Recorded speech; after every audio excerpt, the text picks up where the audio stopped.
Доброе утро, дорогие наши телезрители и тем, кто встречает день вместе с программой «Утро Якутии» на телеканалах «Якутия-24» и НВК «Саха». На календаре у нас 5 июля. В студии зовут меня Полина Долинская. Сегодня в нашем эфире мы узнаем, что делать, если двор или подъезд не убирается управляющей компанией. Как зафиксировать этот факт некачественных жилищно-коммунальных услуг? Узнаем сегодня у нашего гостя. Аномальная жара. Как спасаются от жары якутяне, где можно отдохнуть, не выезжая за пределы республики. В Якутске стартовали вторые международные интеллектуальные игры. Как проходит праздник науки и знаний, узнаем у нашего гостя. И как ухаживать за огурцами, чтобы получить большой урожай. Агрономы делятся своими секретами. Будьте с нами, подписывайтесь на наш телеграм-канал «Утро Якутии».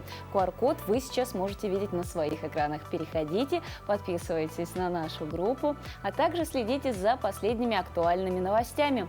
Участвуйте в нашем эфире, пишите нам по номеру 8 914 273 44 88. Рассказывайте, делитесь своими планами на эту неделю, рассказывайте, как прошли ваши выходные, а также поздравляйте своих родных и близких со значимыми для них датами. А наш эфир мы по традиции начинаем с информации о погоде. По данным Якутского гидрометеоцентра, в 6 часов утра в центральных районах температура воздуха составила 18-19 градусов тепла. В заречной группе 12-21, в южных в это утро плюс 18 в Нерюнгри и плюс 22 в Алдане. В Вилюйской группе от 20 до 22 тепла, в Нижнеленских 20-24, в западных 17-24 градуса жары. В Колыме-Дигирской группе Улуса в Чукурдахе потеплело, плюс 11 градусов и плюс 16 в Хану. В Янских от 13 до 17 градусов тепла, на северо-западе 5 градусов в Оленьке и 3 градуса в Тиксе. В городе Якутске температура воздуха на 6 часов утра составила 18 градусов со знаком плюс. Атмосферное давление 740 миллиметров ртутного столба. Штиль. В течение дня синоптики обещают кратковременный дождь, гроза. Ветер южный подует с порывами от 2 до 7 метров в секунду. Температура воздуха днем 30-32 градуса жары. Каждый день в истории – это события, оказывавшие влияние на ход истории, памятные даты и интересные факты. Чтобы узнать хронику событий, вам нужно смотреть нашу ежедневную рубрику «Даты и события». На календаре 4 июля. Сегодня отмечают День независимости США, день рождения королевы Сони в Норвегии, чествование небес в Китае. По народному календарю сегодня отмечают Ульянов день. В этот день православная церковь чествует память священномученика Иулиана Тарсирского. Ульянов день было принято собирать цветы липы, которые как раз распускались к этому времени. В народе с этим деревом было связано множество поверий. К примеру, липе приписывали способность избавлять человека от сглаза. Также говорили, что тот, кто срубит липу, непременно заблудится в лесу. А если липа возле дома вдруг засыхает, это предвещало плохие перемены в семье. События в этот день. В 1776 году была подписана Декларация независимости США. В этот день вышло первое издание книги Льюиса Кэрролла «Приключения Алисы в стране чудес». Из Кронштадта на поиски мифической земли Санникова вышла экспедиция Эдуарда Толля. Состоялся первый полет пассажирского самолета Ил-18. В 2007 году российский город Сочи выбран столицей зимней Олимпиады 2014 года. В этот день родились Джордж Эверест, английский географ и геодезист, чьим именем названа высочайшая вершина мира. Джузеппе Гарибальди, итальянский полководец, революционер, национальный герой Италии. Калвин Кулидж, 30-й президент США, государственный и политический деятель. Александр Пирогов, российский и советский оперный певец, бас, народный артист Советского Союза. Манолетте, испанский матадор. Джина Лоллобриджида, итальянская актриса. Юрий Тюкалов, советский спортсмен, гребля академическая, двукратный олимпийский чемпион. Фрунзик Маркытчан, советский актер театра и кино, театральный режиссер, народный артист Советского Союза. Денис Панкратов – российский пловец, двукратный олимпийский чемпион, спортивный журналист. Именины сегодня отмечают Алексей, Анастасия, Василиса, Георгий, Иван, Максим, Никита, Николай, Павел, Терентий, Федор, Юлиан. С 1 июля увеличились цены на коммунальные услуги. В конце каждого года правительство утверждает цены на коммунальные услуги для каждого региона. В среднем по республике индекс изменения оплаты граждан с 1 июля составил 6%. Предельно допустимые отклонения по отдельным муниципальным образованиям республики составляют 2,5%.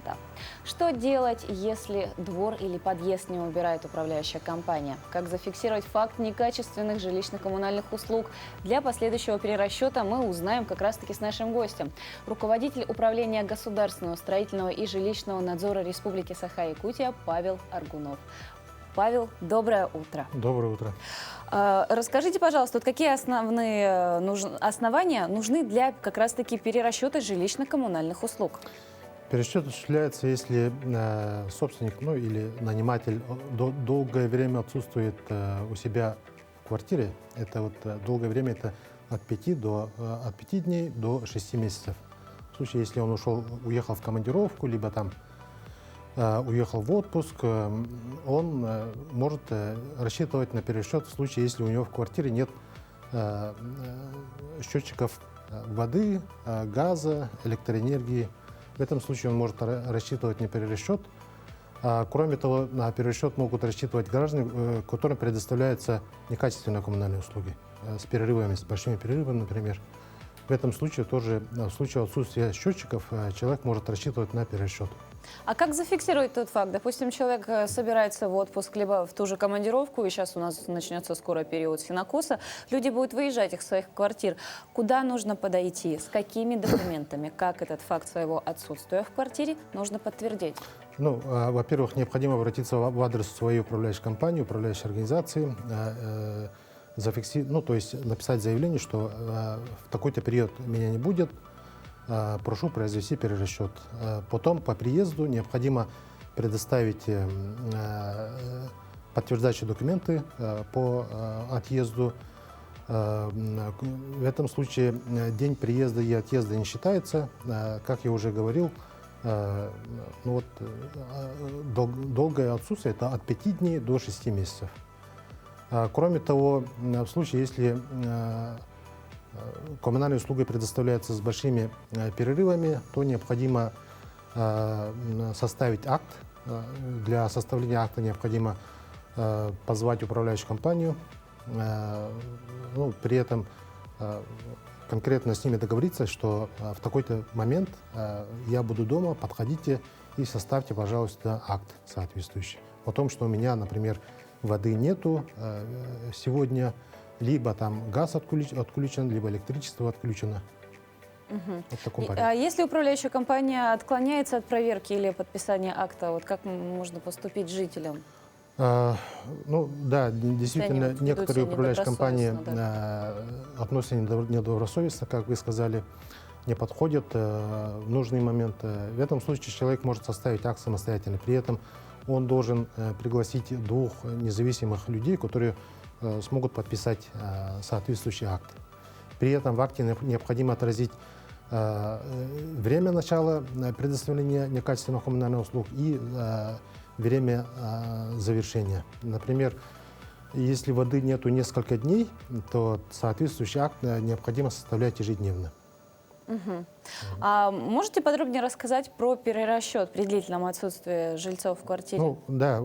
Как я уже сказал, в случае, если человек отсутствует от 5 дней до 60 дней, при этом день отъезда и переезда не считается, то, соответственно, человек может рассчитывать на перерасчет в случае, если у него в квартире нет счетчиков. Ему необходимо обратиться в управляющую компанию с указанием даты отъезда-приезда. После того, как приехал, подтвердить все это документально, и тогда управляющая компания обязана сделать перерасчет. А что делать в случае, если как раз-таки управляющая компания опять-таки недобросовестно относится к выполнению своей работы? Тот же самый вывоз мусора. Жильцы оплачивают ежемесячно постоянно, а мусор не вывозится. Можно ли в таких случаях сделать перерасчет? Действительно, да. В зимнее время, когда температура воздуха ниже 5 градусов, мусор должны вывозить не... один раз в 3 дня минимальное количество вывоза. Один раз в 3 дня. Ага. А в летний день ежедневно должны вывозить. Если вывоз в указанный период не осуществляется, то необходимо также составить акт совместно с управляющей компанией, либо самостоятельно с привлечением 2 независимых людей и, соответственно, подать заявление на перерасчет. А если управляющая компания не реагирует никак на вот эти замечания, куда обратиться? Если управляющая компания отказывается необоснованно на требование составления акта, либо не делает перерасчет, люди могут обратиться к нам, Управлению государственного строительного жилищного надзора, для того, чтобы мы приняли меры в отношении такого недобросовестного управляющей организации. Какие документы подтверждающие нужно с собой принести? Ну, самый основной документ – это акт, естественно, да, составленный либо с участием управляющей компании, либо в его отсутствие с участием 2 независимых лиц. Также необходимо приложить фотографии, например, подтверждающие видео, факты. И вот все это можно направить нам по электронной почте. Электронная почта указана на нашем сайте, либо непосредственно через наш сайт можно обратиться, но при этом необходимо авторизоваться. Либо Почта России можно отправить на наш адрес Амосова 8, либо самому подойти, все эти документы принести, либо направить через систему ГИС ЖКХ. Павел Анатольевич, большое вам спасибо. Эта беседа, я думаю, для многих из наших телезрителей она очень полезна. И как раз-таки очень много информации, о которой каждый из жильцов должен знать. Большое вам спасибо, что нашли время и как раз посетили нашу студию. И доброго вам утра. Мы двигаемся далее.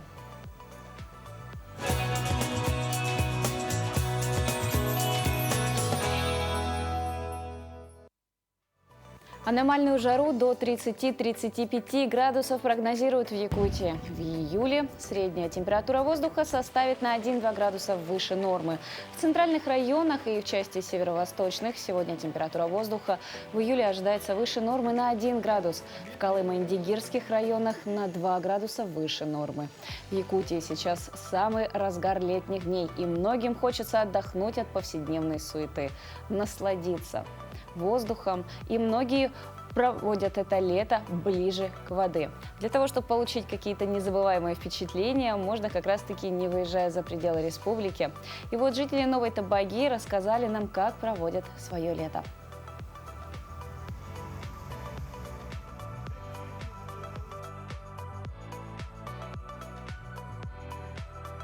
Здесь у нас вот за Старую Табагу все ездят там отдыхать под гору. Здесь у нас хорошие места, очень много хороших мест, можно никуда не выезжать. Здесь, конечно, все. Ну, комарики у нас немножко, мушки, а так тут все хорошо. Прошлый год на Амгу ездил, хорошо. Я работаю.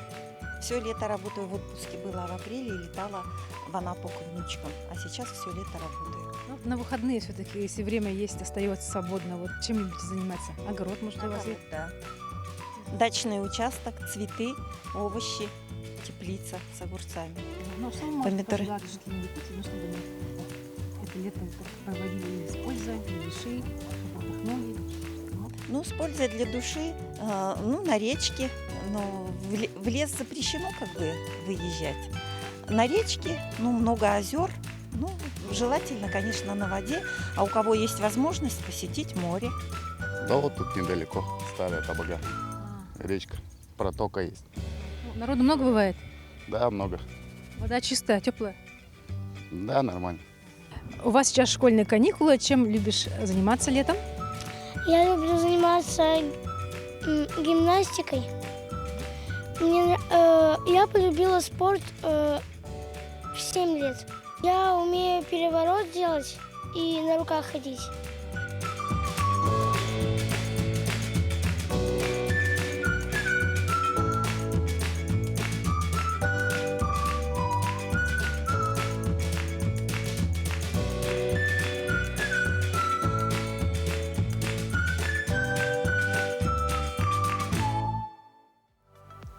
Действительно, какая маленькая юная спортсменка. Вот кто действительно радуется лету. И совсем не важно, где это лето проводить. Главное, чтобы было тепло, главное, чтобы каникулы не заканчивались. Но многие летом все-таки стараются выезжать за пределы республики. И как сценарий самого страшного сна. Летишь в тот самый долгожданный отпуск, а на паспортном контроле внезапно узнаешь, что не можешь выехать из-за долгов.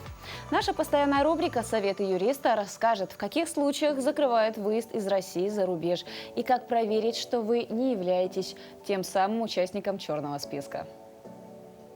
Всем доброго утра, хороших еще летних дней. Сегодня мы поговорим о том, в каком случае вас не выпустят за границу. Да, именно о должниках. Хочется напомнить, что регулируют это федеральные законы о порядке выезда из Российской Федерации, въезда в Российскую Федерацию, а также закон об исполнительном производстве. Ну, я думаю, что в первом случае не так много прецедентов, а вот во втором уже составляет более 600 тысяч в 2021 году. Если вы узнали о том, что у вас есть задолженность, вам необходимо ее погасить не менее чем за 14 рабочих, желательно, дней до момента выезда за пределы Российской Федерации. Почему? Потому что сначала вы погашаете задолженность, информируете пристава исполнителя. Пристав исполнитель должен прекратить исполнительное производство, отозвать ограничения в выезде, информировать иные службы о том, что вы ограничены в выезде за территорию Российской Федерации. Если вы сделаете это буквально за 2 дня, конечно, система не успеет отразить, что задолженность в полном объеме погашена, и вы можете выезжать свободно. Поэтому будьте внимательны. Информацию о задолженности можно посмотреть, во-первых, в вашем личном кабинете в государственных услугах. Это что касается штрафов. Замечу, что штрафы не так безобидны, как вам кажется. Если у вас очень большое количество штрафов, они суммируются. Если их сумма превышает также 30 тысяч рублей, соответственно, вас также могут ограничить в выезде. Это касается и налоговой задолженности. Об этом можно посмотреть именно в личном кабинете. Если речь идет о задолженности по судебным актам, то, скорее всего, легче будет ее посмотреть не на сайте суда, а на сайте судебных приставов. Там есть возможность ознакомиться с базой должников, выводит свое имя, фамилия, отчество и отражается задолженность. То есть находите себя и отражается задолженность, какая у вас сумма, какое исполнительное производство возбуждено, погашено, не погашено, и кто является приставом исполнителя. Также на сайте судебных приставов вы имеете возможность написать электронно обращение приставу-исполнителю или записаться на прием. И, соответственно, узнать, как можно погасить задолженность, как можно ее реструктуризировать, или хотя бы, если вы не были ознакомлены о том, что в отношении вас имеется гражданское дело, соответственно, узнать, по какому гражданскому делу возникла эта задолженность, на основании какого судебного акта, и в дальнейшем попытаться его обжаловать или изменить, или также попросить рассрочки у суда. Это основная информация. Будьте еще раз внимательны. Напомню, что по алиментам задолженность может превышать всего лишь 10 тысяч рублей, и это основание для ограничения в выезде. По другим платежам 30 тысяч рублей. Ежегодно в конце июня якутяне отмечают День Сарданы, символа красоты природы. Цветок является разновидностью лилии даурской и занесен в Красную книгу. Но ее можно легко выращивать на своих приусадебных участках. Здравствуйте, уважаемые зрители, меня зовут Григорий Фиман. Сегодня я вам расскажу про сарданы. Сарданы, или лилии даурские, или лилии пенсильванские, как правильнее, это луковичные, одни из немногих луковичных нашей Якутии. Они вот как раз отцвели, ну, тут так выглядят. Бывают крупные, с 1, 2, 3, 4 и более бутонами. Они, как и все луковичные культуры, они очень подвержены гниению, поэтому обязательно, гниению луковиц, поэтому обязательно делать дренаж, если сажаете их на грядки. Размножать их можно семенами, то есть где-нибудь нашли, не выкапывать ни в коем случае, а именно собирать семена. Вот, например, здесь образуются такие семенные коробочки в сентябре. И когда они сухие, их можно собрать и легко посеять, либо купить в ботсадах луковицами. Но надо учитывать, эта лилия наша, она съедобная, сама луковица, одна из немногих, поэтому животные их едят. И наша лилия приспособилась к таким условиям, то что у них луковицы рассыпчатые. То есть, когда вы берете, они рассыпаются банально. Поэтому получится очень много деток, мелочи. И если берете крупную, то получится средняя, соответственно. Еще вот тут, например, солнечная местность. А если сажать в тени или полутень, то они будут намного выше. Ну, соответственно, они тянутся к солнцу. Если на срезку, то лучше полутени сажать. Они это выдерживают. Пожертвую одним и покажу.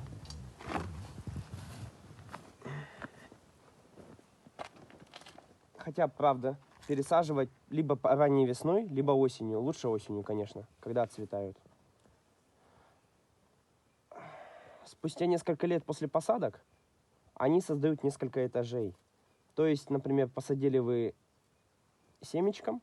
Если посадили семечком, в первый год-два они дают просто вот такие вот листики. И все. Это детки. Их очень легко спутать с всякой разной другой травой, поэтому обязательно надо сажать их туда, где нет сорняков. И все время полоть, смотреть за ними.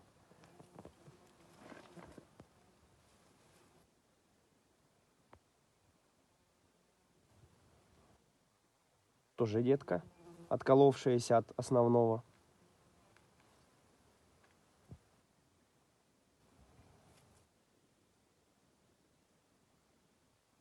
Так, и море крупных. И когда делите, вот, я уже разделил, уже, вот видите, получилось очень много деток. Из каждого, вот из такого, например, через 2 года будет уже луковица. Соответственно, размножать их, если купите луковицей, ну, можно легко и просто. Ну, сарданы наши занесены в Красную книгу, поэтому надо за ними смотреть, ухаживать, беречь и не выкапывать из природы. Спасибо. А когда начинается сезон огурцов, огородники едва успевают подготавливать банки для закатки и нарезать салаты. Но в круговороте приятных хлопот нужно выделить еще и время и на уход за самими кустами. О том, как ухаживать за огурцами, чтобы получить большой урожай, нам расскажет Елена Турик, заслуженный агроном Якутии. Мы находимся в теплице, это карбонатовая теплица. Карбонатовая теплица, в ней очень жарко. Хотя вот видите, там и форточка, и двери, все открыто, а бывает очень жарко. Например, если у нас тут 30 градусов, тут все 70 будет. Огурцы, например, я сажу несколько сортов. Первое, это, конечно, салатного назначения для салата. Это Стелла и ТСХ-98 апрельские. И также вот маленькие корнишоны, это для засолки. Это вот бабушкин секрет. Клавдии, ну, в основном такие вот сажу. Теплица, вот все говорят, что как будто бы как густо очень, да? На самом деле мы садим все по правилам. Расстояние огурцов, почему-то кажется, как будто бы так густо, да? Должно быть 35 сантиметров. Между кустами? Между растениями. Между растениями. Да. Вот. Некоторые садят очень, ну, так, там 40-50 сантиметров. А теплица должна быть продуктивной. То есть мы должны получать максимум урожая и так далее. Теперь самое вот что основное, вот, да, вот фишка заключается в огурцах, это формирование огурца. По правилам формировка начинается так, где-то сантиметров, вот, например, 50, да, мы начинаем пускать боковые. Боковые они, вот они. Вот усик пошел, вот боковой. Значит, это вот снизу этот 50 сантиметров где-то ну, прошли, и уже отпускаем этот боковой. И на нем оставляем 1 огурец. Следующий там междуузли оставляем 2 огурца, ну и так далее, это по правилам. Но так как люди потом устают и уже не хочется ничего, все это забрасывается и начинается джунгли. Дремучий лес. Поэтому я, например, вот по своей методике я пускаю все в 1 стебель. Так. То есть я как посадила, они начинают у меня расти, и появляются вот такие вот боковые. Боковые и усики. Я усик отщипываю и убираю боковой. И так в каждом междуузле. Вот остается 1 стебель. Прямой вот он идет до шпалеры. Как только он до шпалеры дошел, а теплицы, видите, они низкие, неудобные, я начинаю их опускать. То есть я, значит, вот этот шпагат развязываю, вот так вот, и опускаю. Вот. Он потом закручивается сам по себе. Нижние листья все убираю до огурцов. Вот я убрала. Вот, и они у меня все стоят на одном уровне, ну, где-то вот так вот. Наполовину теплицы. Я опять жду следующего, когда они опять подтянутся. Они все время растут ввысь и растут очень быстро. Поэтому очень удобно. Во-первых, ты никогда не запутаешься. Во-вторых, они урожай дают все-таки максимальный. После того, как ты подкрутила, желательно, конечно, засыпать все это перегноем. Чтобы там, потому что дальше корни пойдут, и все это будет питаться. Вот это вот такая особенность. Поэтому теплица, она всегда аккуратная. Да, аккуратненько очень. Да, все, тут ничего лишнего, ничего нету. Дорожки вот у меня, правда, узковатые, говорят, да? Но по правилам, опять же, да, если нас как учили, допустим, да, так и должно быть, да? В институте, да, что дорожка должна быть 25 сантиметров, ширина лопаты. Так. Вот, но не все там могут ходить-то вот этот. Ну, мы сделали чуть пошире. Благо, повторюсь, что нам повезло с оператором, очень миниатюрный молодой человек, поместился в эти 25 сантиметров. Ни для никого не секрет, что многие агрономы берут, сверяются по лунному гороскопу, когда нужно какие культуры высаживать. Мы же люди, конечно же, далеко не овощи, но тоже любим посмотреть и узнать, что же звезды нам нашептали. И когда гороскоп нам пророчит что-то плохое и неприятное, согласитесь, мы отказываемся в это верить, мы включаем полный скептицизм. Но мы более охотно верим, когда нам сулят какие-то новые интересные выгоды, какие-то выигрыши, успех и процветание, потому что мы изначально сами себя программируем на тот самый успех. А что же пообещали звезды на эту неделю, узнаем прямо сейчас.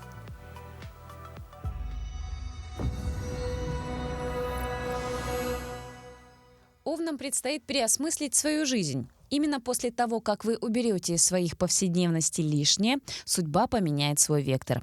На этой неделе возможны карьерные повышения и финансовые взлеты. Чтобы избежать неудач, необходимо сохранять свои мечты и намерения в тайне. Чужие секреты тоже храните с осторожностью, иначе велика вероятность, что сплетни вернутся в вашу сторону бумерангом.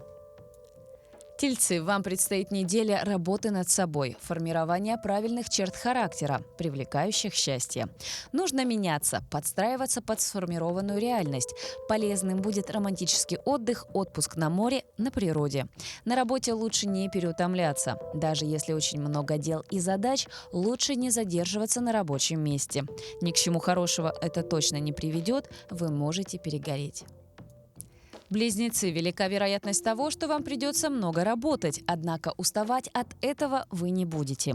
Интересные проекты и творческие идеи будут буквально поглощать вас с головой. А муза с вдохновением придет обязательно. Не исключено, что придется понервничать, однако все потраченные ресурсы воздадутся вам в виде похвалы и материальных благ. Так что готовьтесь пересчитывать купюры. Рак. Пришло время побороть страх перед общением и новыми знакомствами. Возможно, нужно делегировать какие-то важные обязанности, чтобы освободить побольше времени для других дел и забот, а также достичь целей побыстрее. Исполнить желание получится ближе к концу недели. Еще представителям данного знака стоит бороться со слабостью. Не поддавайтесь искушению. Львам особенно важно поумерить свой пыл. Прежде чем заводить какие-то разговоры с коллегами или друзьями, убедитесь, а с тем ли посылом и настроением вы обращаетесь к человеку. Велика вероятность ссор и стычек. Необходимо немного отстраниться от общества и пересмотреть свое поведение, наладить внутреннюю гармонию. Девам звезды сулят любовь и романтику. Если вы давно ждете предложения руки и сердца, знайте, скоро вам его не избежать. Если вы давно не решались на серьезные шаги, неделя подготовила для вас испытания. Вам придется принимать важные решения, которые в корне будут менять всю вашу судьбу. Так что не ошибитесь. Весы найдут, наконец, равновесие. Гонка за деньгами закончится, они сами придут к вам в карман. Однако внезапно свалившееся на голову богатство не стоит тут же растрачивать. Важно скопить небольшой капитал для будущих свершений. На работе страсти утихнут. Используйте это время с пользой и перезагрузитесь. Скорпионам следует пересмотреть свое питание. Следите за здоровьем. Это как никогда важно. Выбирайте только качественные продукты. Займитесь физической активностью. Именно спорт поможет не заскучать и привести себя в форму. Откажитесь от вредных привычек. Стрелец. Госпожа удача подарит вам шанс, однако он будет единственным в своем роде и больше предложений не поступит. Поэтому принимайте решения взвешенно, но не затягивайте. Звезды сулят вам крупные перемены. Они могут касаться как любовной сферы, так и материальной. Замечайте каждый знак судьбы, но не превращайте наблюдения в паранойю. Важно во всем соблюдать баланс.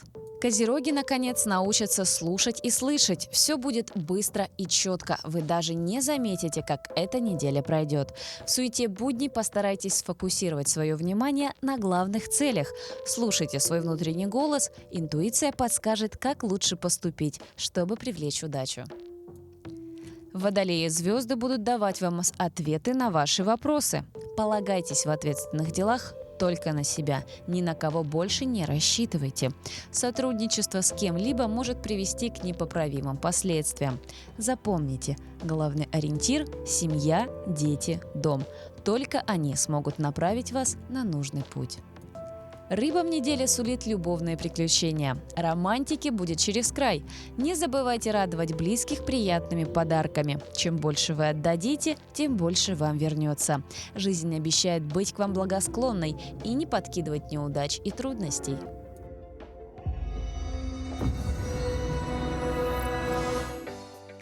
Как мы уже сказали, в Якутске у нас аномальная жара, и многие не только проводят это время с пользой у воды, многие стараются посетить места и культурно обогатиться. И уже 7,5 тысяч якутян посетило выездную выставку Третьяковской галереи в Якутске. Организаторы, хотя и были готовы к большому наплыву посетителей, они были приятно удивлены восторженными отзывами и неподдельному интересу якутян к шедеврам русского искусства. Школьница из Якутска Татьяна Хампадоева посетила выставку в середине июня. И на днях ей сообщили, что она стала 5000-м посетителем выставки. Ее пригласили в музей для вручения памятного приза. Это большая радость для музея, потому что музей работает в первую очередь для вас, для посетителей. Человек может и не любить искусство, прийти сюда, посмотреть на картины, и это может стать началом чего-то серьезного. Человек может вдохновиться каким-нибудь стилем, нарисовать что-то свое. И даже если он уже художник, он может прийти сюда, посмотреть на разные техники и тоже попробовать что-то новое. Восторженные отзывы посетители каждый день оставляют в специальной книге. Музейные работники, несмотря на усталость, ведь в день выставку посещает сотни человек, очень довольны активностью якутян. Человек сразу попадает в такой пространственный портал, мы говорим, и он видит фасад Третьяковской галереи. Потом он проходит дальше и попадает как бы в залы Третьяковской галереи. И не случайно мы выстроили стены в цвет интерьеров Третьяковской галереи, которые вторят, да, вот передвижники, они показываются вот на таком вот терракотовом, да, фоне. Первая половина 19 века – это зеленый фон, а советское искусство и рубеж – это вот синий фон. Вот. Ну, по многочисленным просьбам посетителей мы поменяли режим работы музея. Мы работаем без выходных и праздничных дней. Спустя всего пару недель после определения 5000-го посетителя отсчет перевалил уже за 7000. И до конца экспозиции, до 17 июня, работники музея надеются, что эта цифра прибавится еще на пару тысяч. Несмотря на такой ажиотаж, меры предосторожности соблюдаются здесь строго. Сотрудники службы безопасности в эти дни работают без выходных. Необычная выставка, а Московская Третьяковская галерея. Вот, поэтому люди все знают, что подходить близко к картинам нельзя, вот, руками трогать тем более нельзя. Проходить на выставку с большими рюкзаками, сумками нельзя, а также с жидкостями, ну, например, там воду, сок, напиток нельзя сюда привезти. Хотя в основном посетители знакомы с правилами посещения галереи, все же пару раз сигнализация срабатывала, когда зрители близко приближались к картинам. Но, как утверждают работники, это не из-за хулиганских побуждений, а из-за любви к искусству и в попытках прочитать мелко написанные картинам аннотации. Если в июне больше всего посетителей было из Якутска, то сейчас приходят приезжие и даже те, кто специально едет в столицу ради Третьяковки. Я приехала с Вилюйского Улуса специально, чтобы посмотреть на выставку Третьяковской галереи. Давно мечтала увидеть эту выставку и очень рада, что эта выставка в нашем городе Якутске проходит. Да, очень обрадовались, что здесь идет Третьяковская галерея показывают, потому что я много лет тому назад закончила в Ленинграде Институт культуры. Я думаю, что люди обогатятся, понимаете, люди должны посещать. Вообще должно быть переполнено здесь, мне кажется. По словам музейных работников, о поистине историческом событии выездной выставки Третьяковской галереи посетители еще долго будут рассказывать своим знакомым и детям, как это было после подобной выставки в далеком 1978 году. Туяра Филиппова, Степан Атастыров, Якутск. Артек по-северному. Лагерь «Алмаз» планирует перевести на круглогодичный режим работы. Количество детей из других регионов, желающих отдохнуть в местном лагере, растет с каждым годом. Тему продолжат наши коллеги. Здесь очень няшные вожатые, все добрые. Особенно, когда ты в первом отряде и впервые. Здесь бассейн на 1,5 часа, делай, что хочешь. Дискотеки чуть ли не каждый день, душ каждый день. Вообще очень классно здесь. Понравилось настолько, что готова приехать в лагерь «Алмаз» следующим летом на 3 сезона. До этого Вероника Белоглазова из Мирного отдыхала только в родном районе. О ленском лагере узнала от мамы. Насмотрелась видео, изучила программу и решила – еду. Я сейчас хочу маму спрашивать, чтобы она замечала, кто откажется от путевки, а кто нет. Подруга моя сюда тоже ездила, она сказала, что очень-очень классный лагерь. И я оценила это. Количество детей из других регионов, желающих отдохнуть в местном лагере, растет с каждым годом. На первую смену приехали 49 ребят из Мирного, Удачного, Айхала, Алмазного. На следующие приедут из Якутска, Новосибирска и Томска. В этом году очень много новшеств. У нас шикарный крытый бассейн. Каждый корпус у нас всеми удобствами оборудован именно внутри. Поэтому все развлекательные моменты. У нас на территории республики также самый лучший в этом году установлен веревочный парк, скалодром. Детям есть чем заняться. Дети у нас счастливые, довольные. И самое главное, что оттока детей нет. В этом году особое внимание уделили детям сотрудников предприятия группы «Алроса». Компания приобрела 189 путевок. Это практически 30% от всех отдыхающих. Малышне веселые каникулы, а родителям приятный бонус. Ежегодно после завершения сезона профсоюз компенсирует сотрудникам затраты на детский летний отдых. Стоимость путевки в детскую оздоровительную базу «Алмаз», полная стоимость составляет 54 900 рублей. Но сотрудники компании и также сотрудники «Алмаз-Дортранса» приобретают эту путевку за 20% от стоимости, что уже составляет 10 980 рублей. И плюс к тому еще работники, которые являются членами профсоюза «Профалмаз», могут компенсировать часть своих затрат в размере 20% от уплаченных ими средств. В целом же заполняемость лагеря полная на 3 смены – 630 детей. Путевки раскупили в мае. Пришлось сделать резерв на случай, если кто-то откажется. Как говорят вожатые, «Алмаз» – это душа, которая поселяется в сердце навсегда. Кто хоть раз был здесь, запомнит это место. И чтобы ребята не ждали в резерве, одна из задумок руководства лагеря – увеличить количество мест хотя бы на 1 корпус. Кроме того, глава района заявил, возможно, лагерь будет работать не только летом, но и в осенние, зимние и весенние каникулы. Юлия Золотарева, Алексей Меркулин, медиакомпания «Алмазный край». Мы двигаемся далее и расскажем вам об интересных событиях, которые сейчас происходят в нашем городе, в городе Якутске. Потому что сейчас у нас проходят вторые международные интеллектуальные игры, и об этом мы поговорим с нашим гостем. Иван Смирнов, победитель всероссийского конкурса «Учитель года России», заместитель директора по гимназии Святителя Великого. Доброе утро. Доброе утро.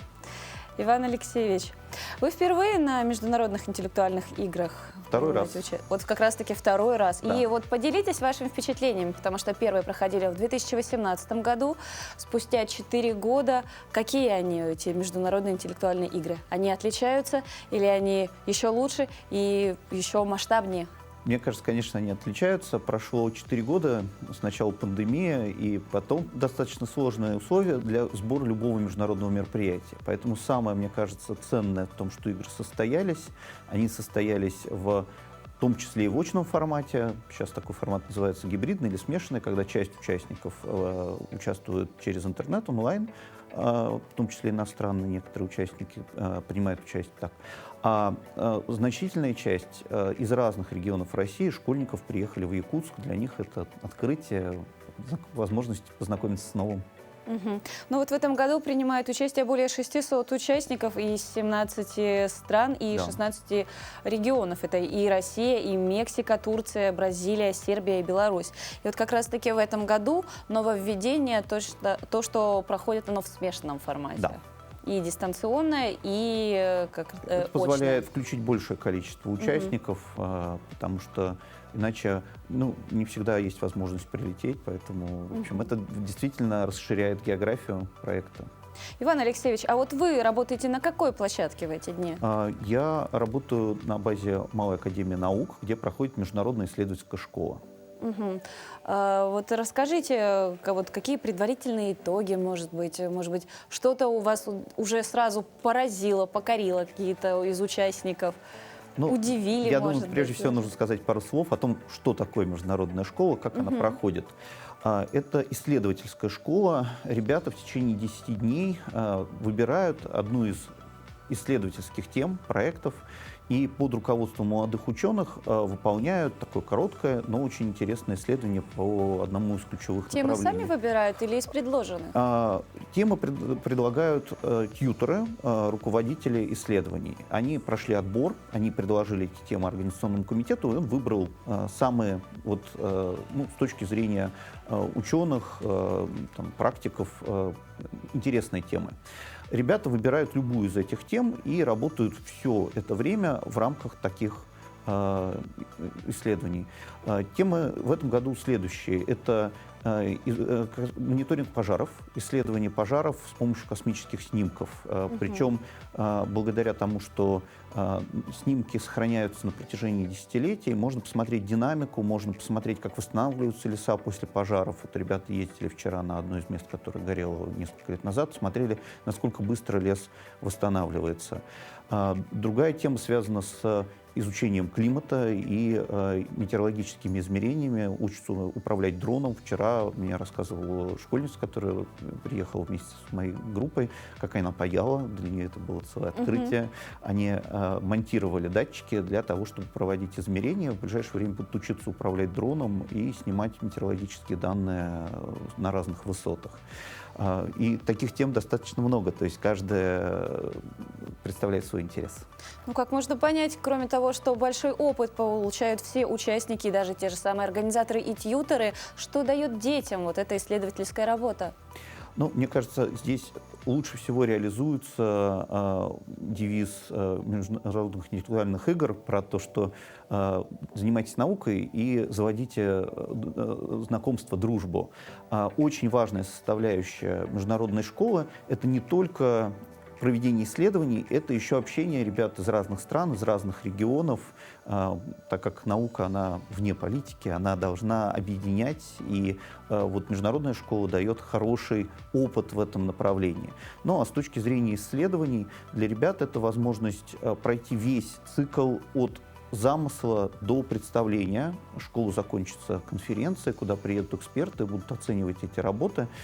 При желании ребята могут продолжить эти исследования дальше. Это может стать темой их индивидуального проекта в 10 классе. Может быть, кто-то продолжит этим заниматься и в ВУЗе. Например, один из тьюторов, который приехал к нам, раньше сама выполняла такое исследование, будучи школьницей, и сейчас уже не просто завершила образование и сделала проект для одного из муниципалитетов как раз по разработке городской среды, но и теперь учат этому старшеклассников.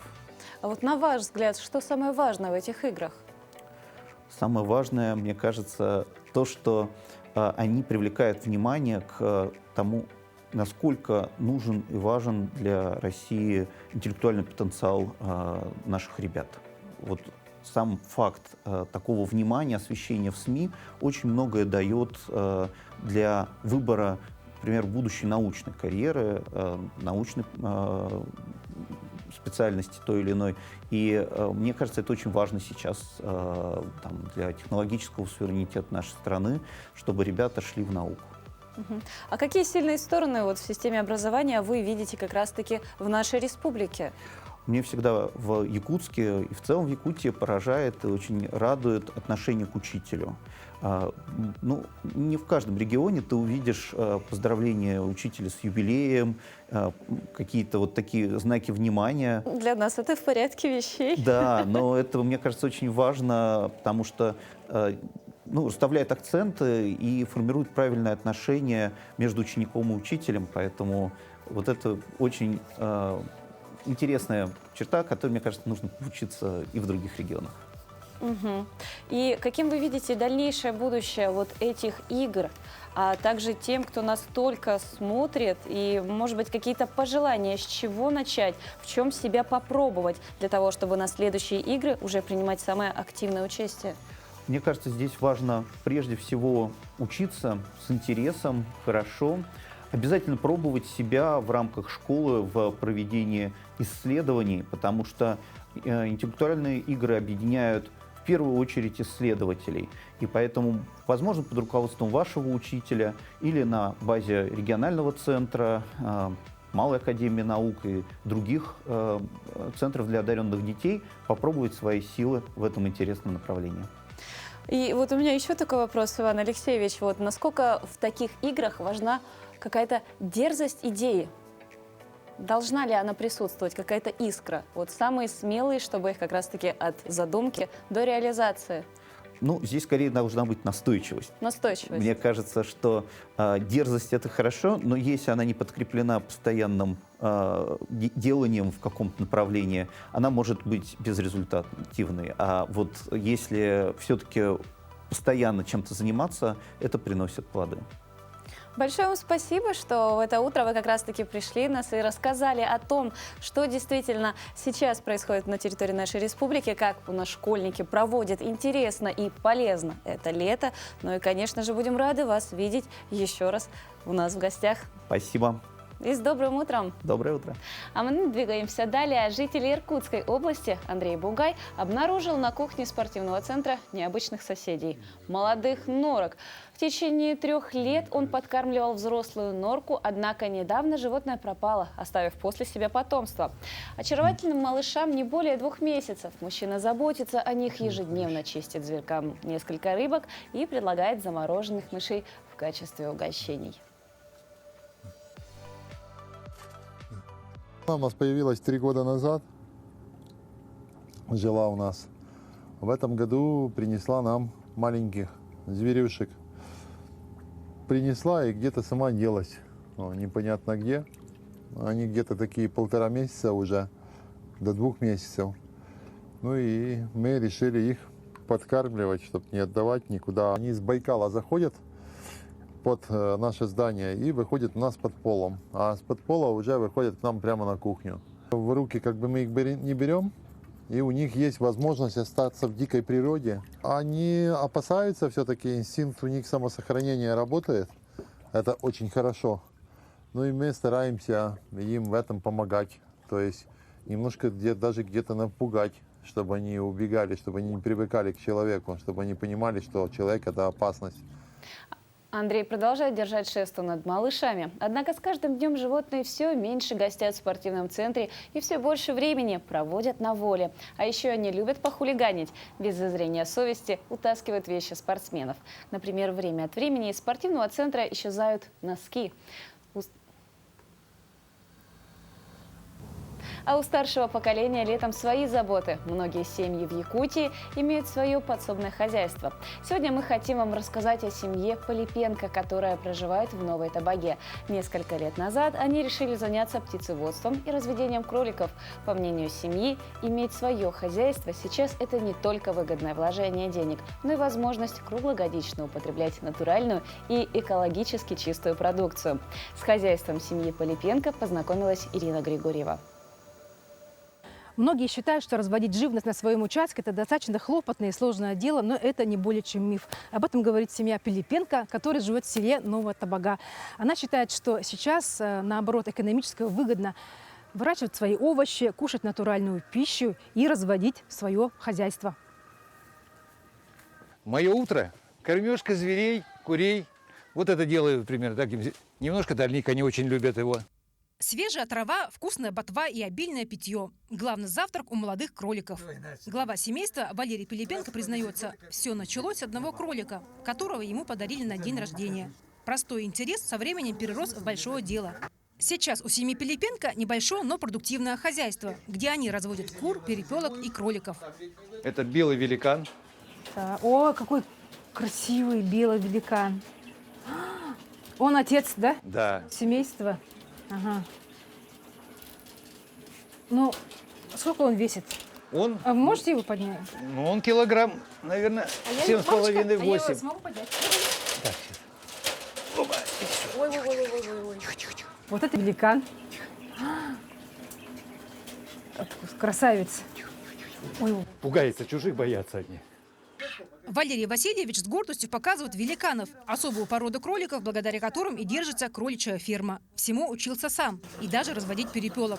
Ухаживать за перепелами могут даже начинающие птицеводы, отмечает хозяин. Главное – правильный уход, соблюдение рациона и своевременная чистка. Поддержание оптимального микроклимата – одно из главных правил разведения. Элементарную сделал. Просто стоят вентиляторы маленькие и сделано отверстие. Она постоянно работает, потому что по-другому нельзя. Здесь будет очень сильный запах. Зимой еще делаю подстилку для курей, добавляю бактерии в опилки. Делается подстилка, добавляются бактерии, она и греет, и убивает запах. Ну, такие крупные, больших размеров, разных цветов, и даже такие красивые. Ну, мы уже все знаем, да, что вот перепелиные яйца, они и вкусные, и очень полезные.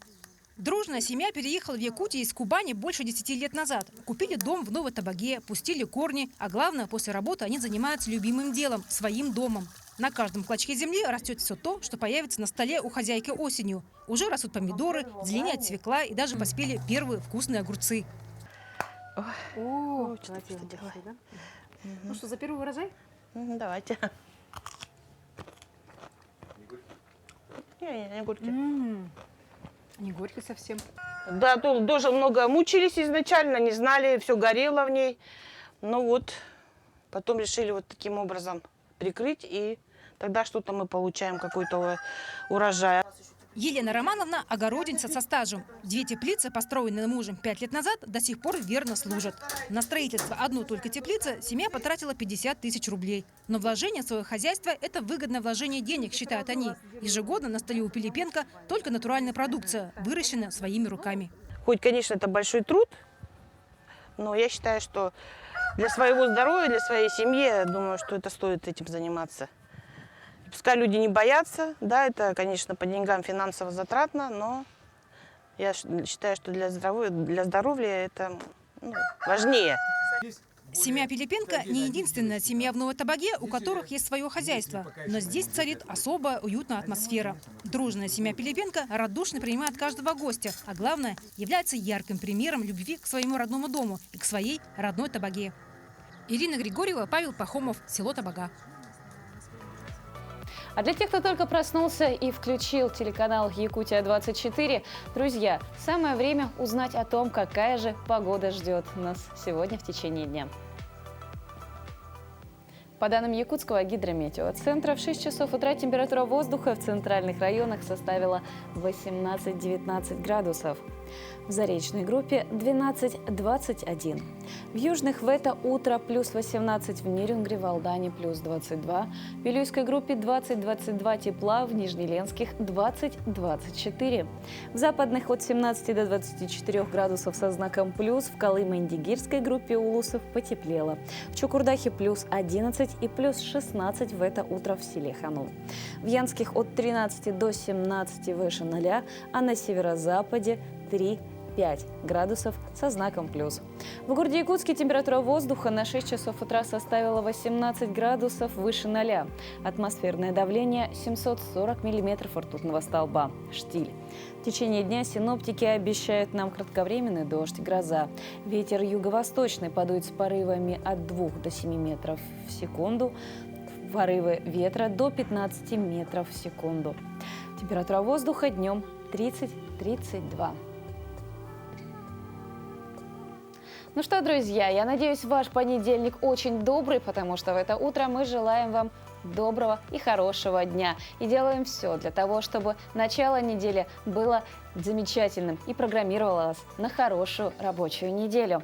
Каждое утро вы можете создавать вместе с нами эфир, вы также можете участвовать с нами во всех наших встречах с гостями и задавать свои вопросы. Мы с вами прощаемся, но только до завтра, чтобы снова сказать вам доброе утро.